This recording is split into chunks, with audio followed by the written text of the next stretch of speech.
नमस्कार मित्रांनो, मी रसाळ सर, विशाल रसाळ फिजिक्स शिका मराठीत या आपल्या युट्यूब चॅनलमध्ये सर्वांचं हार्दिक स्वागत करतो. आज आपण चॅप्टर 1 रोटेशनल डायनॅमिक्स मधला एक पॉइंट पाहणार आहे, conservation law of angular momentum. आता हा पॉइंट पाहण्याच्या आधी आपल्याला थोडंसं रिव्हिजन माहिती पाहिजे.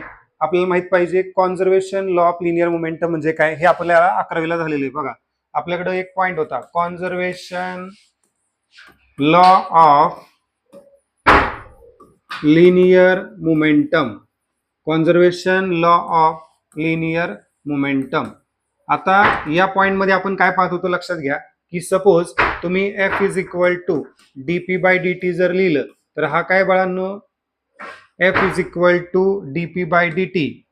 F is equal to dp by D.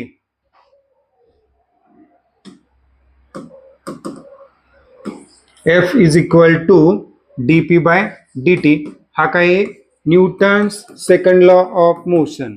Newton's second law, बरोबर. आता या ठिकाणी या न्यूटन सेकंड लॉ नुसार आपण F is equal to dp by dt लिहिलेलं आहे. पण जर समजा आपण असं मानलं, if we no apply any force, if no external force, if no external force acting on body, acting on body म्हणजे समजा बॉडीवरती कोणत्याही प्रकारचा फोर्स मी लावलेला नसेल तर बाळांनो आपल्याला एफ ची व्हॅल्यू काय लिहिता येईल, that is F is equal to 0. जर एफ 0 झाला तर वरचं जे इक्वेशन आहे बाळांनो dp by dt is equal to काय आपल्याला दिसते एफ, बट एफ ची व्हॅल्यू काय आहे 0.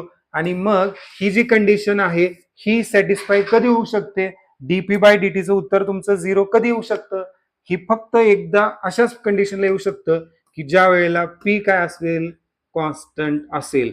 याचा अर्थ असा आहे की ज्या वेळेला तुम्ही एखाद्या बॉडीवरती फोर्स अप्लाय करत नाही त्यावेळेला त्या बॉडीचं लिनियर मोमेंटम हे कॉन्स्टंट असतं. This equation gives the conservation law of linear momentum which is states that if no external force acting on body then linear momentum of that body is constant. बरोबर. आता statement काय दिले बघा, if no external torque acting on body, if no external torque acting on body then angular momentum of that body is conserved or constant. जसं तुम्ही linear momentum मध्ये काय सांगितलेलं की जर फोर्स 0 असेल तर लिनियर मोमेंटम बॉडीचं काय असतं, कॉन्स्टंट असतं. तसं जर एखाद्या बॉडीवरती टॉर्क जो अप्लाय केलेला आहे तो 0 असेल तर त्याचं अँग्युलर मोमेंटम काय असतं, कॉन्स्टंट असतं. हे आपल्याला याच्यामध्ये दाखवायचं आहे. Conservation law of angular momentum states that if no external torque acting on body then angular momentum of that body is conserved. बघा आता हे आपल्याला प्रूव्ह करायचंय. आता सुरुवातीला आपण असं मानतोय की L bar is equal to काय आहे, R bar cross P bar आहे. अँग्युलर मोमेंटमची डेफिनेशन काय आहे, angular momentum is defined as the cross product of position vector and linear momentum vector. Therefore we can write L bar is equal to R bar cross P bar. आता या इक्वेशनला काय करतोय आपण, differentiate करतोय. Differentiate above equation with respect to time. With respect to time आपण त्याला काय करतोय, डिफरन्शिएट करतोय.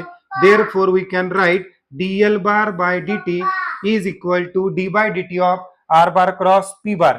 dl bar by dt is equal to d by dt of r bar cross p बार.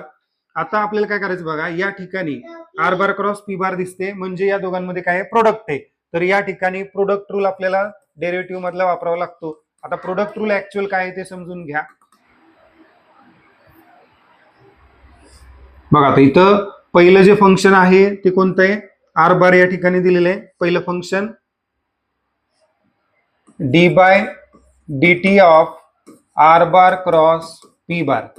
मग आर बार आपण आहे असं ठेवते आणि क्रॉस काय करणार आहे, डीपी बार बाय dt लिहिणार. आणि प्लस काय करायचे आपल्याला, प्लस काय करायचे, पहिल्याचं डेरिव्हेटिव्ह घ्यायचंय म्हणजे आर बारचा आपल्याला काय घ्यायचंय, डेरिव्हेटिव्ह घ्यायचंय.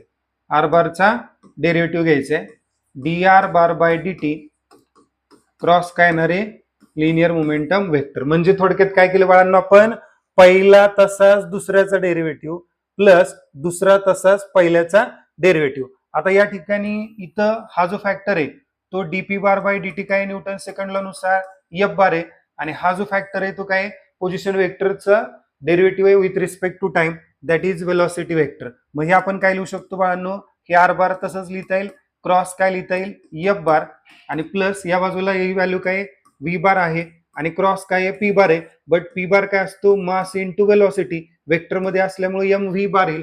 मग इथं काय लिहिता येईल आपल्याला एम इंटू व्ही बार. आता इथं R bar cross F bar आहे ते काय आहे टॉर्क वेक्टर आहे, आणि प्लस हा जो एम आहे तो स्केलर आहे, मग आपण बाजूला घेतला, आणि इथं काय मिळालं व्ही बार क्रॉस व्ही बार. सेम वेक्टरचा क्रॉस प्रोडक्ट किती असतो 0 असतो, म्हणजे ही व्हॅल्यू काय झाली 0 झाली. मग आपल्याला टॉर्क मिळणार आहे, काय मिळणार आहे टॉर्क. म्हणजे इथं डीएल बार बाय डीटी जे आहे त्या ठिकाणी आपण काय करू शकतो, dl bar by DT is equal to R bar cross F bar plus V bar cross P bar. हे सोडवल्यानंतर हे R bar cross B bar R bar cross F bar काय टॉर्क वेक्टर आहे, आणि त्या ठिकाणी V bar cross V bar किती आहे 0 आहे. तर मग या ठिकाणी आपल्याला काय मिळालं बाळांनो, DL bar by DT is equal to torque मिळालं. पण आपण इथं कंडिशन घेतली, if no external torque acting on body then angular momentum of that body will be conserved. परत एकदा नीट लक्षात घ्या, conservation law of linear momentum states that if no external force acting on body then linear momentum of body is constant, but in case of conservation law of angular momentum which is states that if no external torque acting on body then angular momentum of that body is conserved. Thank you.